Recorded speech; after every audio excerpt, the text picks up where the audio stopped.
Thank you to the three experts. Now I'm going to move over to representatives of the religious communities that are victims of persecution in China. I want to start with the Uyghur Human Rights Project, co-sponsoring this lunch. It's Nury Turkel, right? Am I saying it right? This one? It's working. Is it? Sorry, how about now? Sorry. That's fine, yep. You can sit here and use these microphones or speak up here, it's up to you. But we're going to go with Nury Turkel first, the Human Rights Project, then we can go with Larry Liu, Dr. Larry Liu, Falun Gong, and then we'll go with Zhen Qing of Church of Almighty God, and then we can have a discussion about solutions. But first to you, Nury.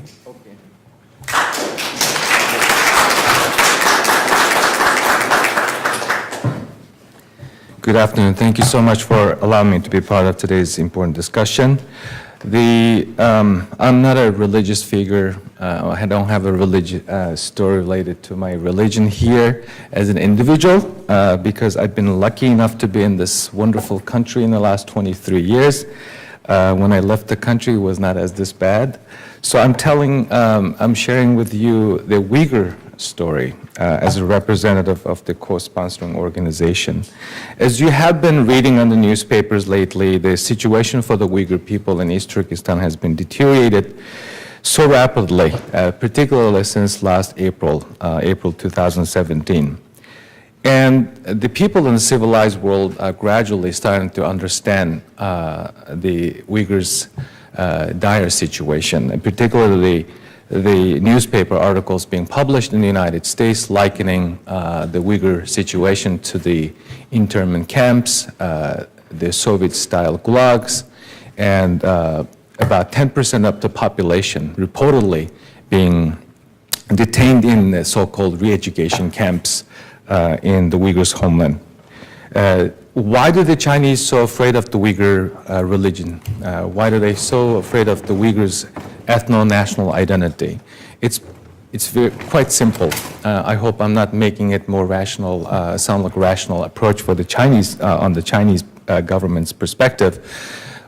Simply put, the Uyghur religious freedom, Uyghur religious identity, and ethno-national identity had been perceived by the Chinese government since the 90s as a stumbling block to forced assimilation and also a potential political threat. So the existence of the Uyghur identity, the daily practices of Uyghurs, peaceful religious practices, have been seen as a problem. Chinese have used what's called a carrot and stick in the 80s, allowed some mosques to be built and allowed some religious freedom. But since the collapse of the Soviet Union in the 90s, and particularly since 9/11, Chinese government have opportunistically used the war on terrorism as an excuse to crack down on Uyghurs' religious freedom. Let's move forward to the events taking place in the last year and so. The Chinese enacted a draconian law, a regulation known as de-extremification measure that was put in place last April that sanctions most common and appropriate behaviors that we, people who live in a civilized society, chose to do or even appreciate, such as wearing traditional clothes, which is seen as a sign of diversity and cultural appreciation in Western societies, growing a beard. Put in perspective, those of you who watched soccer, football, notice in the last couple of years, some of the European soccer players growing beard. If they happen to be in the Uyghurs' homeland, East Turkestan, that might be in trouble. And adhering to Islamic diet, like the Jewish people, Uyghur people follow halal food. Jews follow kosher, and Uyghur people have chosen to stay within the family when it comes to marriage. That has also been seen as extreme behaviors. And also Islamic names, names like Christian, Jacob. If you happen to be in the Chinese territory, would be seen as extreme. So some old people, even in their age, in their 70s, 80s, have been forced to change names such as Mohammed or other names from the Quranic, with the Quranic background. Who are they locking up? What are those 1 million people have done to irritate the Chinese government? When you look at the population pool that have been locked up, you'd be surprised how innocuous, how irrelevant those people to the so-called security concerns. We've seen 80-some years old Islamic scholar, once upon a time praised and promoted by the Chinese government, and asked to translate Quran from Arabic to Uyghur. And we have the university presidents, a director of FDA equivalent in East Turkestan, soccer player, one of the rising soccer player, 19 years old guy who played for the Chinese soccer team, have been detained. His crime was to travel to Spain for training with Lionel Messi. And watching the recent soccer World Cup, watching the French team, it reminded me of Chinese struggle to get into the world stage in the football. Yeah, they should look at the Uyghur side. There are so many talented people, and yet they're locking up one of their national rising stars in prison. And also, who else are being locked up? Anyone who has foreign ties or have been traveled to some countries, particularly Turkey. And also, they have been locking up Uyghur elites.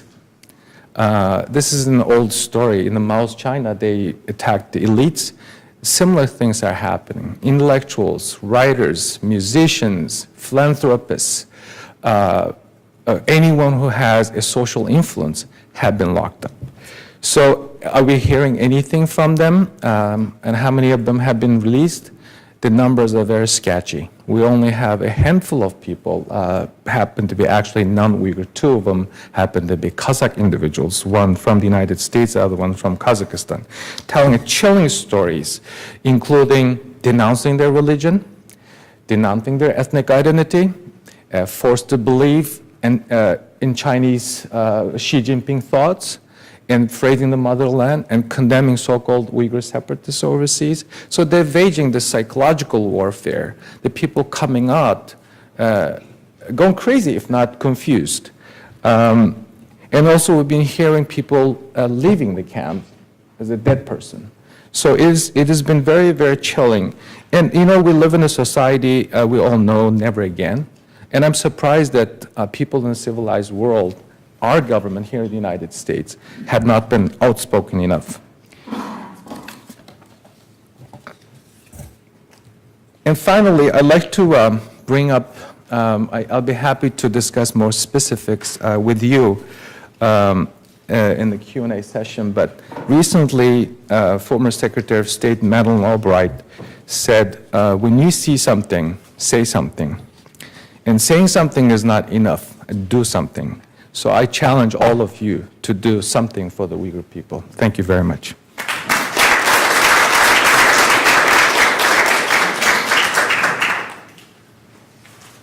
Thank you very much, Dr. Liu. Thank you, Alex. How about any recommendations over here from Nury or Dr. Liu? Well, thank you very much for the opportunity to make a recommendation. I have rather different approach when it comes to China on the Uyghur Islam issue. I'd like to get our president, our government to group up with like-minded governments, or maybe governments that have a little bit more practical influence over China. We all know that President Trump enjoys very close relationship with Saudi King Solomon. And King Solomon almost have the type of influence that one might imagine when it comes to Muslim people's religious freedom in China. If the United States government at least convince its Muslim allies to speak in one voice, even though those Muslim countries are not really a beacon of democracy and human rights. But when it comes to China, there's a potential opportunity for President Trump to use its influence, particularly on to start, they can focus on one issue, removing the quota on the Hajj pilgrimage that Saudi Arabia, for example, could do. And also, like the Cold War period, the United States should team up with like-minded governments. I commend Secretary Pompeo doing exactly that this week. There should be a follow-up specific on concrete, coherent steps. Having this meeting this week in Washington is important, but what will be done afterwards is more important. So I call on Secretary Pompeo to use this opportunity to use whole government, like-minded people approach. And finally, United States has a very important tool at its disposal, Global Magnitsky Act. A senior official, Ms. Stone, and Ambassador Brumback recently said in public that the United States government is willing to use Global Magnitsky Act to punish those human rights abusers in China. They will understand Global Magnitsky Act very well, like the way that Putin's henchmen understood and upset with the original Magnitsky Act. So that's one way to deter the ongoing human rights abuses. And then finally, United States Congress, we're sitting in this building, cannot think of any more appropriate place to say this. I am disappointed, as many as my fellow Uyghur Americans have, that the United States Congress, even though it's been almost 2 years since this mass incarceration has taken place, have not even issued a resolution. A single resolution, if it's not a concurrent resolution, is a possibility. We have already a very powerful statements being made by Senator Marco Rubio and others.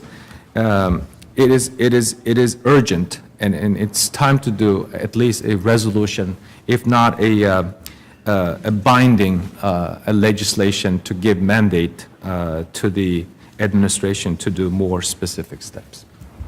Thank you. Dr. Liu?